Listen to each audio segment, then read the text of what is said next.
Magandang gabi po sa inyo at sa lahat ng tagapakinig na nandyan. Gusto kong magbahagi ng isang karanasan na nagpabago sa buo kong buhay.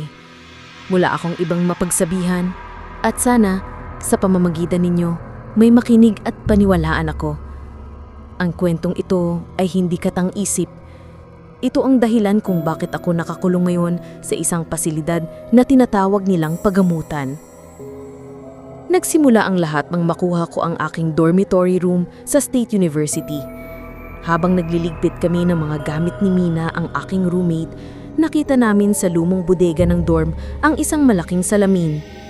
Ang frame nito ay gawa sa madilim na kahoy na may mga ukit na parang mga baging. At sa ibabaw ng salamin ay may nakaukit na pangalang Isabela. Kahit na luma at medyo alikabok, ang salamin ay nagbibigay ng kakaibang elegante na pakiramdam. Nagkasundo kaming kunin ito at ilagay sa loob ng aming kwarto. Sa tingin namin, maganda itong pandagdag sa aming dekor. Noong una, wala namang kakaiba. Nag-aaral kami, nagtatawanan, at nag-e-enjoy bilang mga bagong estudyante sa universidad. Ngunit pagkalipas ng ilang araw, nagsimula ang mga hindi maipaliwanag na pangyayari. Sa tuwing nakatingin ako sa salamin, parang may gumagalaw sa aking likod. Isang anino na tila nagtatago.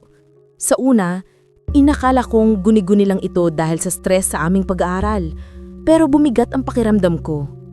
Minsan, nakikita ko na ang sarili kong refleksyon ay hindi sabay sa galaw ko, parang may sarili itong pag-iisip. Ang pinakamatakot na nangyari ay sa gabi ng ika-6 na araw.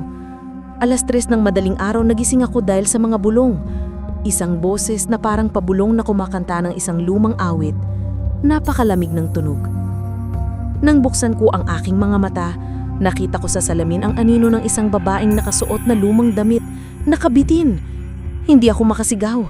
Ang anino ay dahan-dahan lumapit sa salamin at doon sa mismong refleksyon ko, nakita ko ang sarili kong mga mata na nakatitig sa akin nang mayroong matinding pighati at lungkot.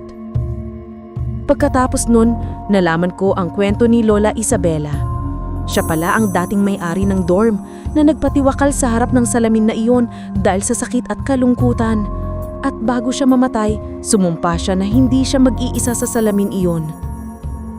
Nang gabing iyon, narinig ko ang pamilyar na tunog ng isang boses na kumakanta. Bumangon ako at sa gitna ng dilim, nakita ko ang aking sarili sa salamin. Pero sa likod ng refleksyon ko, nakita ko ang isang multo na nakangiti ng matamis. At sa pangalawang pagkakataon, narinig ko ang boses na nagsalita. "Huwag kang matakot, apo. May kasama ka na." Magkasama nating pagdurusahan ang kalungkutan sa kwartong ito habang buhay. Noon ay hindi ko na nakilala ang sarili ko. Nabasag ko ang salamin, ngunit hindi iyon sapat. Ang multo, ang kaluluwa ni Lola Isabela ay nakapirmi na sa aking isipan.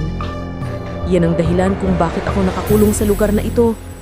Ang mga doktor ay nagsasabing baliw ako, pero alam ko ang katotohanan.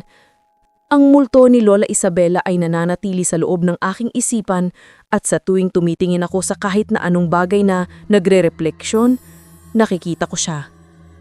May kasama na siya.